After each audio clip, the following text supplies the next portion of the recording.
Welcome everybody to Ein Sof Learning. Thank you so much for checking out this video. I don't know if this is your first time on the channel or if you're a frequent visitor. But before I give our usual weekly shiur on the Parashah, I want to make some acknowledgements. I want to thank the viewers. I want to thank every single human being who is a seeker of truth that exists out there in the world. You are unique, you are special, you are needed. And the spiritual truths that the Kabbalah brings from the Jewish mystical texts, they are universal. And they apply to Jew and non-Jew. They apply to male and female. They apply to black and white, to the old and to the young. Kabbalah is not religion. The Torah is not religious. Because the spiritual truths that guide all of our lives and all of the events that occur in our lives are the same for me as they are for you.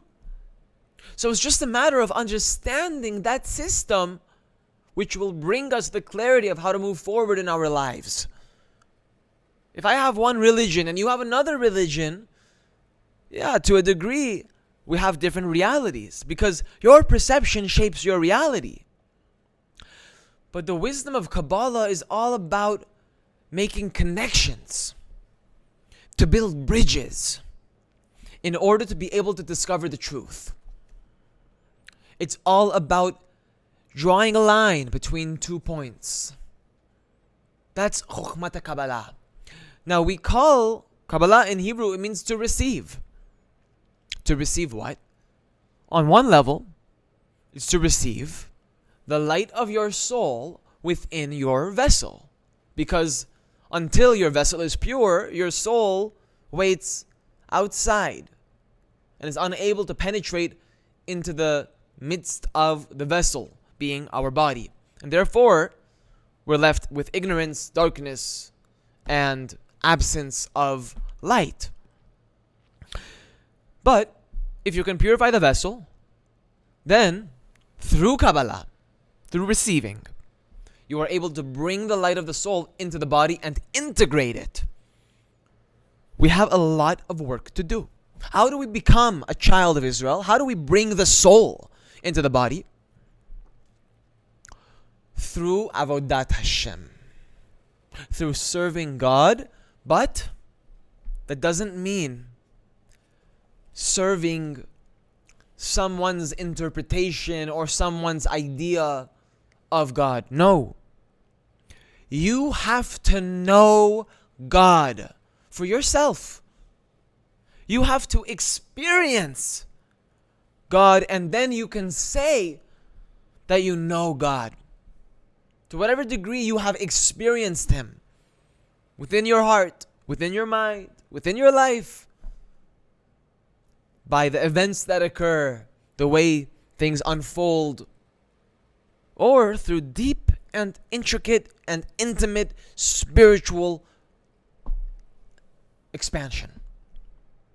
You can feel God in deep emotional ways or in very intellectual ways that lights up the room for you to give you the clarity that you need to move forward in your life. But all of what we're talking about is for one reason. It's to give satisfaction to our Creator. Because when we flourish in the lower world, when we make this lowly world into the Garden of Eden, when we properly attend to this garden the way it was intended for it to be attended to, that brings a tremendous amount of joy in the upper worlds. The angels rejoice and they cheer because we are bringing light not only into the lower world for us, but for the entire order of the cosmos. Everybody benefits from a person that manages to bring their soul and their body together, or their heart and their mind. Because if you can bring the heart and the mind together, then you can bring peace, not only for yourself, but again, for the entire order of the cosmos. Because every single thought reverberates, every single speech reverberates, and it goes without saying that every single action reverberates and has impacts all across not only the physical world, but it even makes impacts in the upper worlds. It all depends on your hands. Whether you're committing them to perform good deeds or evil deeds, what we call selfishness. Your power is up to you how to use. Nobody can force you to take your power into a direction. You direct the power. You choose the life you want to live. Let's go to the Parasha. The Parasha is Ki Tetzeh, when you will go out. Ki Tetzeh, when you leave, when you go, when you exit, when you emerge. From where? To where? We're going to talk about this. But for now, the Parasha name is when you go out. Now let's read the first sentence of the Parasha to bring us some context, some clarity, to see what is the Parasha starting out with. It says, Ki tetzeh la milchama al oivecha untano Hashem Elokecha be'adecha v'shavita shivyo.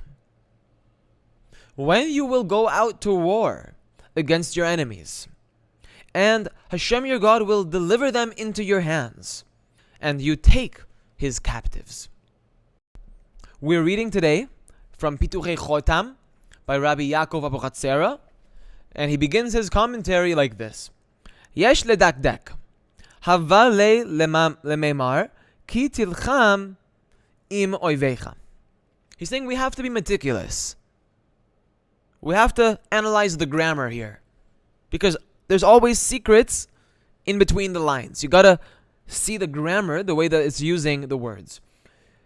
Rabbi Abuchatzera is saying, take a look at the words Shavita Shivyo, which means, and you take his captives. Havale lemaimar v'shavita oto. You should have said, and you take them as captives. This is an interesting thing. We may not have even realized this by reading it the first time, but it's so strange what the Torah is actually saying. If you take a look, it says that if you go to war against your enemies, and the Lord your God will deliver him into your hands, and you take his captives, as though your enemies have captives, and the people of Israel are going into the war, they're going out to war in order to retrieve the captives that are being held in the enemy territory. He's saying that all of the going to war of Bnei Israel, the children of Israel, whether it be with the nations of the world or with the evil inclination, which there's no greater enemy than the evil inclination. That's the enemy of man.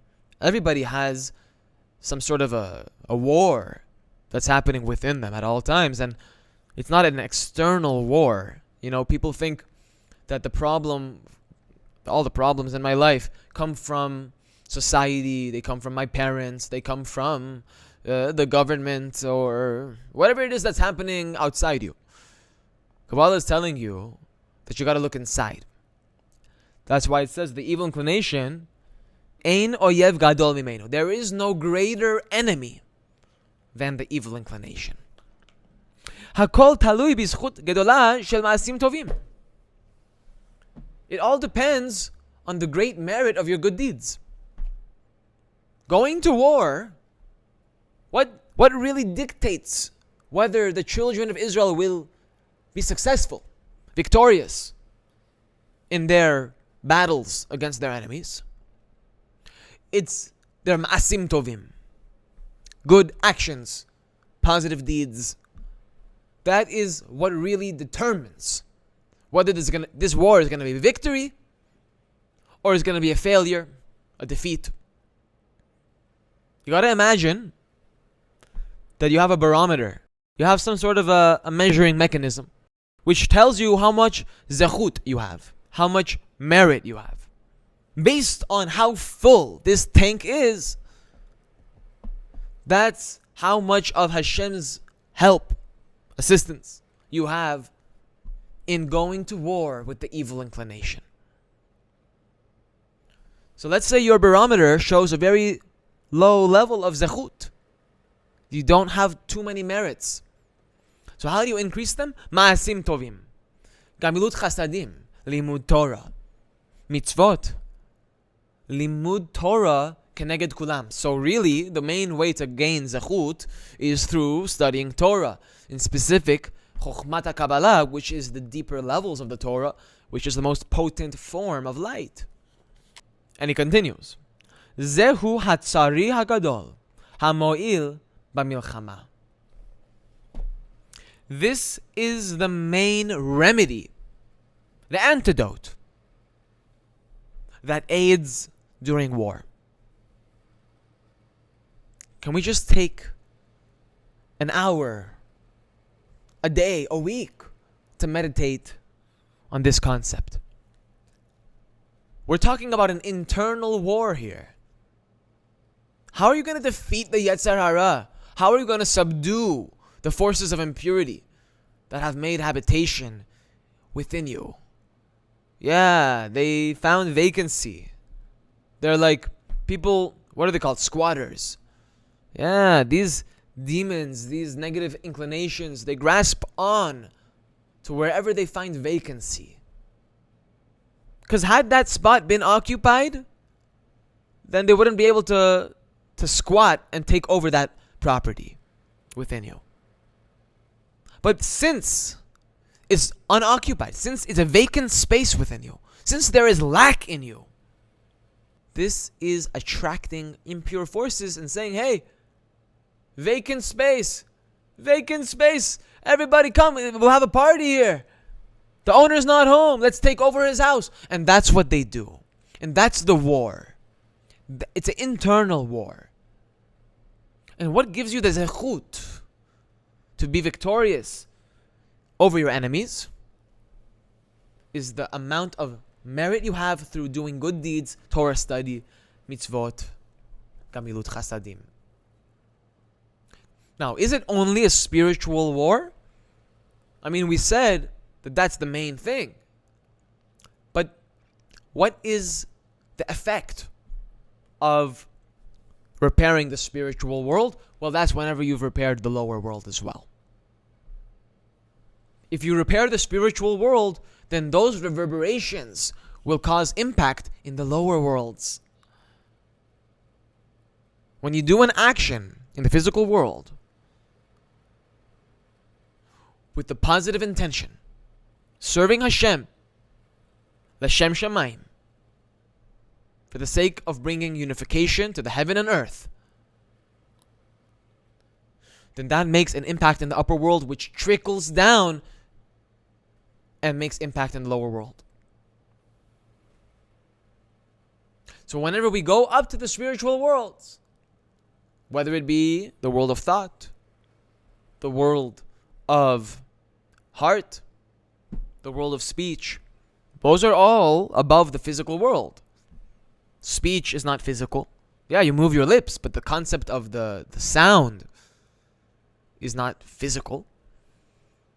Feelings aren't physical. Thoughts, of course, they're not physical.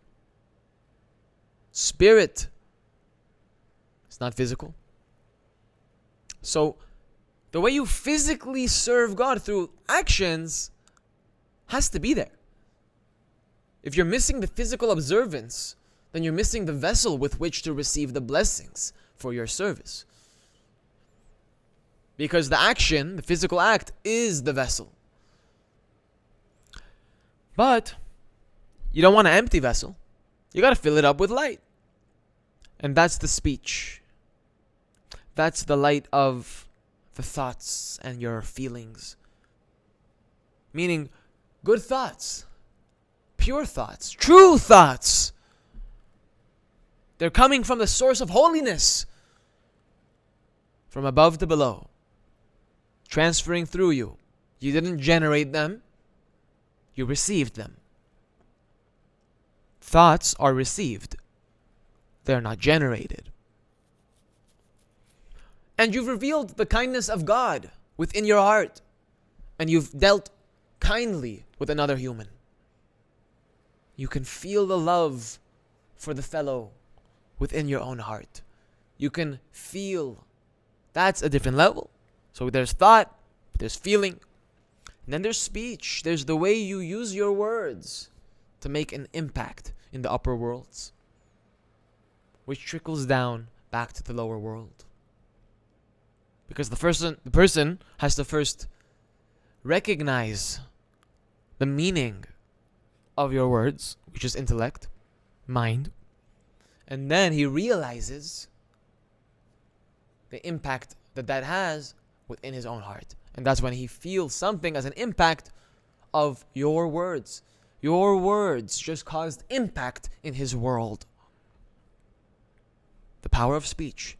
You can make earthquakes in people's worlds. You can cause tsunamis.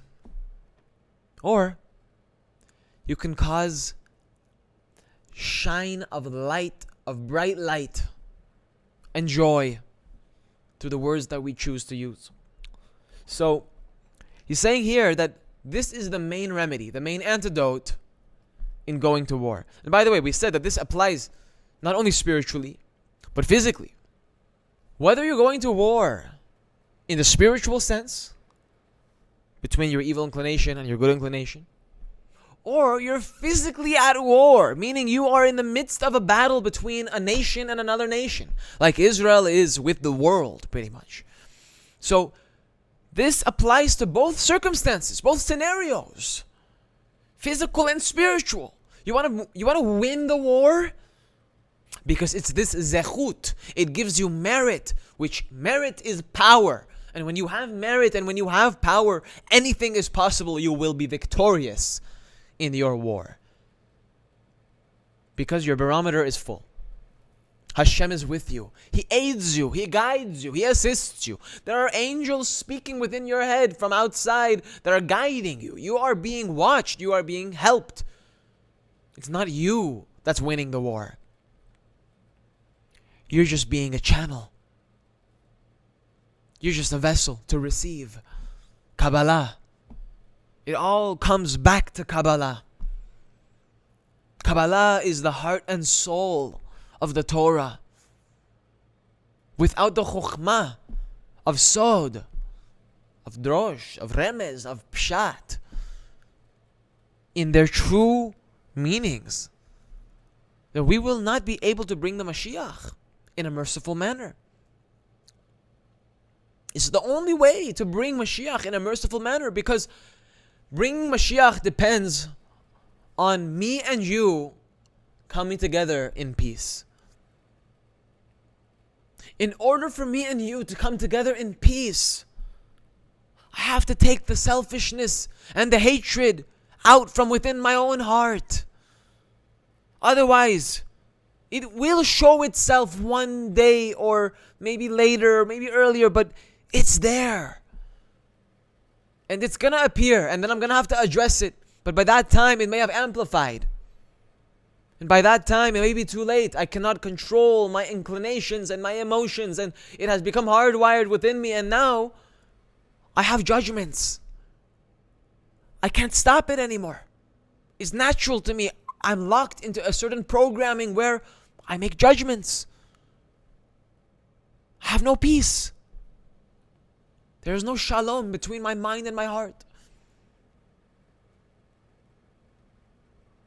So before we're able to bring peace for the world, don't you think that you're part of the world, and therefore when you bring peace to yourself, you are bringing peace to the world. And you're inspiring others to bring peace within their own world, thus bringing the collective consciousness, the collective external world, one step closer to its redemption. Because the world needs redemption. It's not just me or you or Israel or... No, the world needs rectification. But as Manis Friedman, Rabbi Manis Friedman from Chabad famously says, whose world is this? It's God's world. So who needs this world to reach its completion? God needs it to reach completion. God needs you. Before the creation, there was nothing but God. He was single. And when he contracted himself and made space for another, that's the whole concept of entering into a relationship. God desires to be with us. That's Kitatzeh. When he's there with you, when you engage in this relationship and you volunteer to have him in your life. Yeah, you did not have to. God gave you the choice. Life or death. Good or bad. You didn't have to. But you chose. Therefore, every time you go out to war, he's going to be there. He's going to help you. Just be a channel. Just empty yourself and let him do the rest. That's Kitatzeh la milchama. So thank you so much for watching, and I will see you in the next video. Hey everybody, thanks for watching that video. I hope you enjoyed it, and if you did, don't be afraid to share this video with your loved ones, as we know that we are trying to reach as many souls as we possibly can with the wisdom of the Torah, specifically its inner dimensions called Kabbalah, which is the mystical secrets that are contained within God's holy Torah. And I invite you to join me on this effort to spreading this wisdom to the four corners of the world so we can prepare for what we've all been waiting for, the final redemption, where Israel will be redeemed along with the righteous Gentiles.